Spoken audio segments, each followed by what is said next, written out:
हुई थी, अभी कल थोड़ी टाइम पहले मेरी तबीयत ख़राब हो गई, तो मैं अपने गोल से एकदम, मेरा मतलब पूरा टूट गया कि अब नहीं हो पाएगा। और जैसे मैंने प्रिपरेशन कर ली, दैन उसके बाद मुझे कुछ प्रॉब्लम हो गई तो मैं सब भूल जाऊंगी।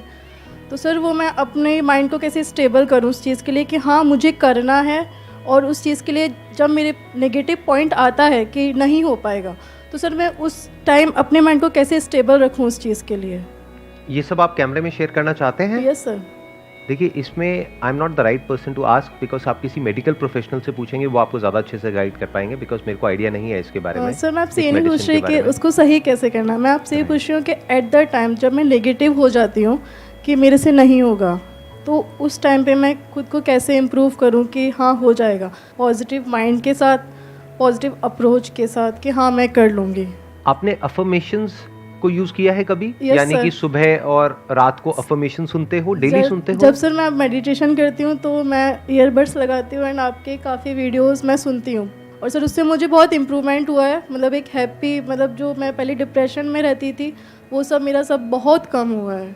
आप ध्यान से समझिएगा, मैं आपको बताता हूँ इस प्रॉब्लम का सोल्यूशन क्या हो सकता है at a psychological level. Yes sir. जो मेडिकेशन के लेवल पे वो एक डॉक्टर आपको ज्यादा अच्छे से गाइड कर पाएंगे। आई am not an expert in that field. तो आप क्या कर सकते हैं कि आप ये जो अफर्मेशंस हैं, मेरी एक मॉर्निंग अफर्मेशंस है, एक नाइट अफर्मेशंस है, पहले तो उसको अपनी लाइफ के हिसाब से लिखिए। एज इट इज कॉपी नहीं करना है, क्योंकि वो जो अफर्मेशंस हैं वो मैंने अपने स्टैंड पॉइंट से लिखी है। आपके स्टैंड पॉइंट से हो सकता है अभी जिस सिचुएशन में आप लाइफ में है उसके अकॉर्डिंग कुछ और लाइंस वहां पे ऐड करनी हो, कुछ लाइंस हटानी हो। लिखने के बाद में उसको आप याद कर लीजिए, और आप मुंह से भी बोल सकते हो शीशे में देख करके। तो जब ये हो रहा है तो आप अपने सारे सेंसेस को एंगेज कर रहे हो एक साथ में। अगर आप मेरे को सुन रहे हो तो वो पैसिव भी हो जाता है। बहुत बार आप लोगों ने नोट किया होगा, मेरी कोई वीडियो लगा ली, उसको सुन रहे हो, बीच में लिंक टूट जाता है एकदम से। लेकिन जब खुद को बोल रहे हो और स्पेशली शीशे में देख करके बोल रहे हो, उसका इफेक्ट 100 गुना ज्यादा होगा, क्योंकि आप बीच में पैसिव हो ही नहीं सकते। एक भी लाइन बीच में स्किप नहीं हो सकती, क्योंकि आप सोच करके बोल रहे हो। पहले आपको याद करना पड़ेगा, फिर याद करने के बाद में उसको रिकॉल करना पड़ेगा, फिर आप बोलोगे। जब बोलोगे तो सुनोगे भी, और प्लस आप देख भी रहे हो अपने आप को, अपने एक्सप्रेशंस को। तो धीरे धीरे वो चीजें हमारे बिहेवियर में आने लग जाएगी। और ये अफर्मेशंस को यूज करने का सबसे अच्छा तरीका है। मतलब कहीं पे वॉक कर रहे हो, चलते चलते अपनी उन अफर्मेशंस को यूज कर सकते हो। ये अफर्मेशंस होती क्या है? एक तरह की डेली प्रेयर है, एक डेली रिचुअल है जो बहुत जरूरी है। अब आप कहोगे क्यों है जरूरी, इसके बिना भी काम चल जाता है? अरे नहीं, ऐसा नहीं होता है। क्यों? देखो ध्यान से समझो, हमारे आसपास में चारों तरफ क्या है? पॉजिटिविटी भरी हुई है या नेगेटिविटी भरी हुई है? लोगों की शक्लें देखो, लोगों की आंखें देखो, लोगों की बातें देखो। अपने घर में देखना क्या है? आप देखते हो सुबह से रात तक। ठीक कह रहा हूं, गलत कह रहा हूं? Yes sir. चारों तरफ नेगेटिविटी है। हर इंसान सिर्फ अपने बारे में सोच रहा है, हर एक को सिर्फ अपनी पड़ी है। चारों तरफ कॉम्पिटिटिव एनवायरनमेंट है, स्ट्रेस है, एंजाइटी है। हर कोई अपनी लाइफ से ही परेशान है। वो आपकी क्या हेल्प करेगा? आपकी हेल्प सिर्फ वो इंसान कर सकता है जिसने पहले खुद की हेल्प कर ली है। ऐसे लोग रेयरेस्ट ऑफ रेयर है इस दुनिया में। तो आप पूरी तरह से अकेले हो। क्या बोला? किसी ने कुछ बोला? आप हो ना सर? मैं हूं ना। So I was saying कि ऐसे लोग बहुत कम मिलेंगे। तो क्या हो रहा है कि अब आप एक तरफ से लोनली हो, एक तरफ से आपको एक कॉम्पिटिटिव एग्जाम के लिए भी तैयारी करनी है। कंपटीशन का मतलब ही होता है लड़ना है, लड़ाई की भी तैयारी करनी है, प्लस ये भी टेंशन है जो मैंने सीखा है, अगर वो एंड मोमेंट पे भूल गई तो क्या होगा, उसकी वजह से एंजाइटी हो रही है। तो there are lot of things which are going in your brain जो आपको खुद भी पता नहीं है। एक साथ में बहुत सारी चीजें दिमाग में घूम रही है। ऐसे ही होता है। Yes sir. तो ये अफर्मेशंस क्या करती है? एक तरह से आप कह सकते हो कि ये डेली गार्डनिंग के जैसी है। जैसे हम सबका जो माइंड है ना, वो एक लैंड के जैसा है। अब अगर डेली आप उसकी केयर करोगे तो देयर इज अ पॉसिबिलिटी कि वो लैंड मेंटेन रहेगी, या वहां पर ग्रीनरी होगी, या जैसी आप चाहते हो वैसी वो लैंड होगी। लेकिन अगर उसको मेंटेन नहीं करोगे, ऐसे ही छोड़ दिया, तो क्या होगा? तब ये मत समझो वहां पे कुछ नहीं होगा, तब भी कुछ होगा। लेकिन हो सकता है वो हो जो आपको नहीं चाहिए, यानी कांटे हो। फिर आपको कांटे लगेंगे, फिर आप रोओगे, कहोगे ये क्या हो रहा है। क्यों? क्योंकि गार्डनिंग हमने नहीं करी अपने माइंड की। आप में से कितने लोग हैं जो एक्चुअल में बहुत सीरियस हैं अपनी मेंटल हेल्थ को लेकर के? आई एम नॉट श्योर कि आप ये सिर्फ कह रहे हैं या एक्चुअल में है, या फिर अपने करियर को लेकर के तो बहुत सीरियस है, पढ़ाई को लेकर के सीरियस है, पैसे को लेकर के सीरियस है। I am not too sure about the mental health. तो ये मेंटल हेल्थ कैसे मेंटेन हो पाएगी? जब आप बार बार अपने आप को एक बात रिपीट करोगे, करते रहोगे करते रहोगे करते रहोगे, तो धीरे धीरे जा करके धीरे धीरे वो जो हमारा सबकॉन्शियस माइंड है वो उसको एक्सेप्ट कर लेगा। फिर आपकी बॉडी लैंग्वेज में वो चीज आने लग जाएगी।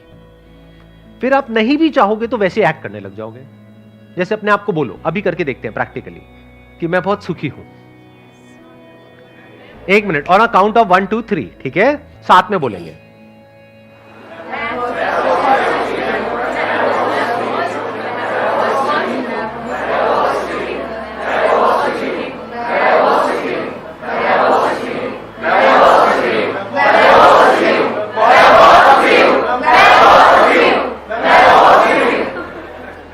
कैसा फील हो रहा है? क्या किया आपने? कुछ अच्छा ही तो बोला है अपने आप को, और क्या किया? लेकिन सुबह से रात तक जो वेब सीरीज आप देखते हो उसमें क्या है? खुद बताओ क्या है उसमें, गंदगी के अलावा? ये आपके माइंड को कैसा बना देगा? आपको खुद भी समझ नहीं आएगा, चारों तरफ कांटे होंगे। फिर आप रोओगे बैठ करके, कहोगे ये क्या हो गया मेरे साथ में। अरे जो देखोगे, सुनोगे, जो कंज्यूम करोगे, वैसे ही तो माइंड एक्ट करेगा ना। हम सबको गलतफहमी पता है क्या है? एक बहुत बड़ी गलतफहमी है कि ये जो हमारा माइंड है, ये जो हमारे थॉट्स हैं, उसको हम कंट्रोल कर रहे हैं। हमारी जो विल पावर है उससे हम कुछ भी कर सकते हैं। आपको पता है आपकी विल पावर की लिमिटेशन क्या है? अगर अंदर कचरा भरते चले जाओगे ना, एक ऐसी स्टेज आ जाएगी, इसको टिपिंग पॉइंट बोलते हैं, जिसके बाद में जाकर के आप चाहे कितना ही अच्छा बोल लो अपने आप को, आपके साथ बुरा ही होना है। इसको बोल सकते हैं कि आप अगेंस्ट द फ्लो जा रहे हैं। जैसे एक नदी है जो बहुत तेज बह रही है, आप उसके अगेंस्ट तैर रहे हैं। आसान है, मुश्किल है? हाँ, कुछ मुश्किल भी होता है दुनिया में। ये नहीं ना मैं बोलता हूं आसान है तो हर चीज आसान है। तैर के दिखाओ समुद्र में, कब तक तैर पाओगे? डूब जाओगे ना। आपका कंट्रोल सिर्फ यहां तक है कि आप अपने माइंड में क्या प्लांट कर रहे हो, उसके बाद आपका कंट्रोल कहीं नहीं है। उसके बाद thoughts, feelings, emotions, actions, behaviour सब कुछ अपने आप होगा।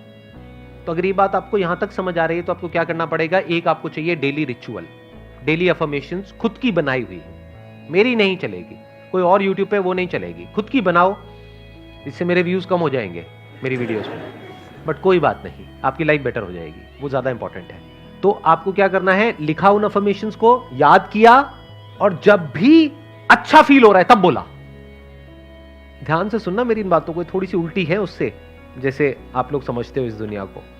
कबीर का एक दोहा है, दुख में सिमरन सब करें, सुख में करे ना कोई, जो सुख में सिमरन करे दुख काहे को होए।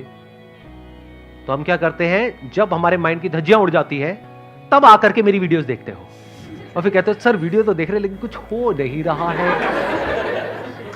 जब अच्छा टाइम था तब क्या किया?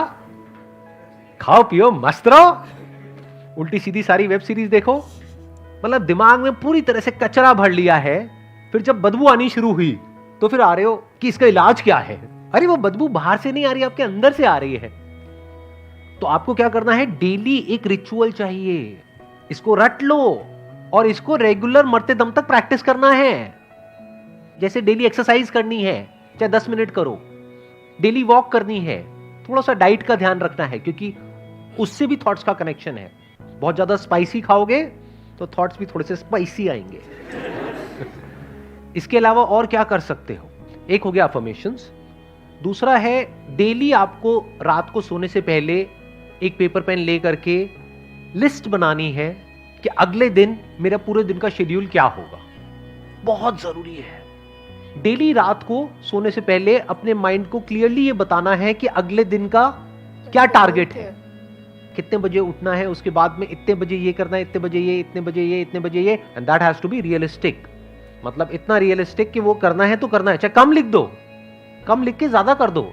ये नहीं कि कल सुबह मैं 6 बजे उठूंगी, उसके बाद में 12 घंटे पढ़ूंगी नॉन स्टॉप। बहुत अच्छा। उसके बाद में आपका माइंड कुछ दिन बाद आपसे क्या कहेगा कि तू झूठी है।